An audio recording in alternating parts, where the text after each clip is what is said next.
You wake up tired even after a full night's sleep. Not physically tired, life tired. The kind where your brain starts fantasizing about disappearing to some quiet town, deleting every app, quitting your job, and becoming the kind of person who owns plants that somehow stay alive. And the weird part is, from the outside, your life probably looks fine, maybe even good. You're functioning, you're productive, you're doing what you're supposed to do. But somewhere underneath all that, there's this low static hum that keeps whispering, I can't keep doing this forever.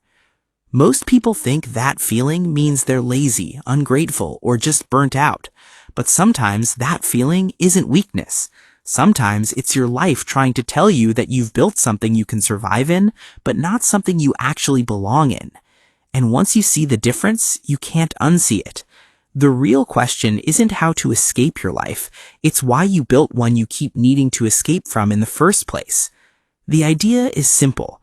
Build a life you don't want to run away from. Now, before your brain immediately translates that into quit your job and move to a mountain village where you make candles for tourists, that's not what this means. This isn't about building a perfect life. It's not about endless happiness or becoming some hyper-optimized monk who journals at sunrise and drinks suspiciously expensive green powder. It's about building a life where the hard parts still feel like yours. A life where the stress, effort, and uncertainty are connected to choices you actually made consciously instead of defaults you drifted into accidentally. Because most people aren't exhausted from working hard. They're exhausted from working hard on a life that doesn't fit them. And I learned that in a pretty uncomfortable way. Hi, I'm Grit. For a long time, I thought the goal was to make my life look impressive enough that eventually I'd feel okay inside it. So I stayed busy, constantly. I'd fill every hour because silence felt dangerous. If I had free time, I'd immediately grab my phone, open another tab, watch another video, make another plan. My brain treated stillness like it was radioactive, which honestly should have been a clue. I kept telling myself that once I reached the next thing, I'd finally relax. The degree from the university, the next milestone, the best version of myself. But every time I got there, the relief lasted about 11 minutes. Then life went back to feeling weirdly hollow again. And the strangest part was that nothing was technically wrong. I had goals, I had work, I had people around me, but my days felt borrowed somehow, like I was living inside a routine I never actually chose. Sunday evenings were the worst. That slow, creeping dread would start showing up around sunset. Not dramatic, just quiet enough to ignore if I stayed distracted. So I did what most people do.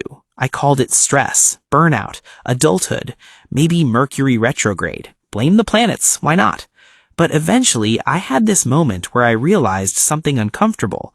I wasn't tired because life was hard.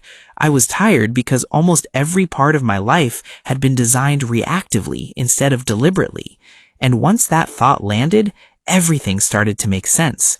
What I was experiencing actually has a name in psychology. It's called the hedonic treadmill, which sounds like a gym machine invented by a philosopher who drinks black coffee in silence. But the idea is simple. Humans adapt incredibly fast.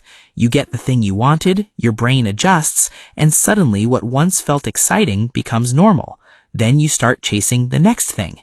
Psychologist Sonia Lumiemirsky found that most people massively overestimate how much external circumstances will permanently improve their happiness. We spend years chasing a promotion, relationship, apartment, body, or lifestyle, thinking it'll finally make life feel right. But the feeling fades because the structure underneath your life never changed. And that's the important part. A lot of people aren't actually craving escape. They're craving alignment. There's a difference between rest and escape. Rest restores you. You step away from something meaningful and come back recharged. Escape is different. Escape is when the dread comes back the second the distraction ends. That's why some vacations don't fix anything. You leave your life for 7 days, breathe for the first time in months, and immediately feel anxious again on the flight home.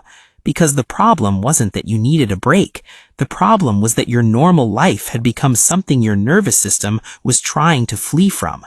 And that isn't a personal failure. It's a design problem. Here's the trap people fall into. They think the solution is to completely reinvent themselves overnight.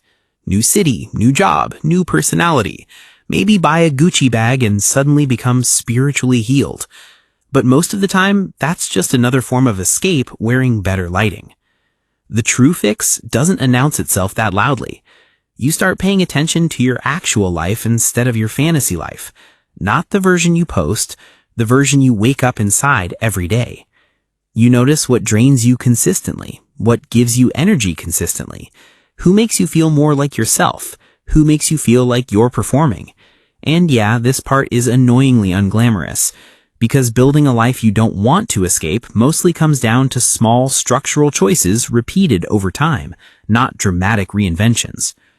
One of the biggest shifts is this. Stop designing your life around exceptional moments. Design it around your average Tuesday. Most of your life isn't weddings, vacations, promotions, or breakthroughs. It's random Wednesdays. It's ordinary mornings. It's eating lunch. It's how you feel walking back from the bathroom to your desk. That's your life. And if your average day constantly drains you, no amount of occasional excitement will compensate for that long term. Psychologist Martin Seligman spent years studying what actually creates lasting well-being. What he found was surprisingly unglamorous. People weren't happiest when life was easiest. They were happiest when their lives contained meaning, engagement, strong relationships, and a sense of progress. In other words, fulfillment doesn't come from avoiding difficulty. It comes from feeling connected to what the difficulty is for. The life you don't want to escape usually isn't softer, it's more meaningful. Another shift, stop treating your environment like background noise.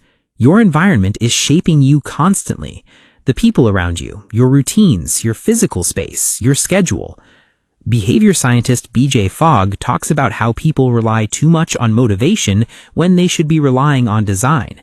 In other words, stop trying to force yourself to thrive in environments that quietly destroy your energy. And maybe the hardest shift of all, subtract before you add. Most people try to fix their lives by adding more goals, more habits, more productivity systems. Meanwhile, their calendar already looks like a hostage situation. Sometimes the real breakthrough is removing what's misaligned, the obligation you secretly resent, the friendship that only survives through convenience, the constant noise, the version of yourself you're exhausted from pretending to be. Because a life you don't want to escape isn't built through constant expansion, it's built through honest alignment. And weirdly, the final result doesn't look dramatic. You just stop fantasizing about disappearing all the time. Your mornings feel lighter. Your weekends stop feeling like emergency exits. You don't need every day to be amazing. You just need your life to feel like it belongs to you. That's the quiet difference. Not perfection, ownership.